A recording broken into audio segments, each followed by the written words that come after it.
I'm just amazed at all the different environments that you've been in, especially as a media leader. And how does your whole experience to date, how does that influence or help you lead this publication in Mexico, especially when media often sort of Latinos or even Latin America into like one story, and it's, obviously it's not, it's so much more nuanced. How do you approach authentic representation in your work? Well, that's interesting because I do feel like when I first arrived, I kind of wanted to treat the magazine in the same way that I had just worked at W.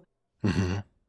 And then, I was thinking from a lens of like an American living in Mexico. And, I always give the example of a woman, an English woman that has this brand of what she calls caftans, but are actually huipiles. And Mexicans are like, oh, that's culture. But I'm like, actually, she's working with artisans here.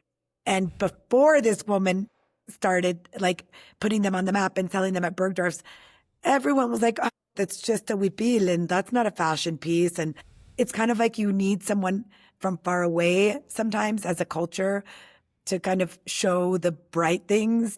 And I always found that growing up in the US, coming to Mexico, all my cousins wanted to know what like shiny new things we brought from the US. And I remember the first time my parents took me to San Miguel de Allende, that I was like, oh my God, there's so much beauty here. Why are you filling your stuff with like stuff from the US when like you could buy these like beautiful jarrones and like, beautiful pottery here? Like what's going on? And so I feel like in 2016, all the press coming out of Mexico was drug dealers, rapists, Right. bad people, criminals, etc. And we weren't going to we weren't going to talk about that in the magazine and, change that rhetoric. So we were like, how do we talk about Mexico and Latin America in a favorable light? Well, we're going to look locally and we're going to start telling more stories locally, really get behind our designers, really get behind the people. And at first, I think, there was some resistance because I've had 3 different directors here. And the one that I was working with at the time was like, oh, we need international models because those are the ones that have all the big Instagram numbers and we need Right. social media presence. And then a lot of the times, because I also like to explain that when you think of Vogue, you're like, oh, the kingdoms to the universe are opened up and you'll be able to work with, the best photographers, the best models. And that's not the way it works. It's kind of like you have to prove to people, oh, you're the new editor. What are you going to do? Let me hold off and see, what your first issue looks like. And so, kind of built up. And so the model agent would say to me, oh, no, we don't have, I don't know, Bella Hadid available, but we have this girl available. And I would think to myself, like, okay, you're getting what you want, but what am I getting from that?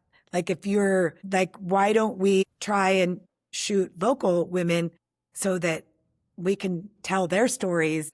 And so we started doing that. And once we started doing that, we started to see that there was more engagement, even though it wasn't like a huge Instagram star or they didn't have huge numbers. We started to see that people were interested in the stories that we were telling from locals. And so we kind of ran with that. And it's been really interesting. It was really interesting to see how our readers responded. Yeah. And, the first couple of issues that we did, just to get like our footing.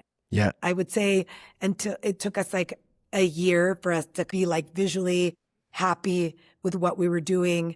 And then, the more that we would put these like young Latina models on the cover, I think we did September 2017 was Linnacy and Afro-Latina. And you would hear things from people in Mexico like, ay, es que en Mexico no hay negros. And you're like, Right. sí hay Afro-Mexicanos. They're, from the coast.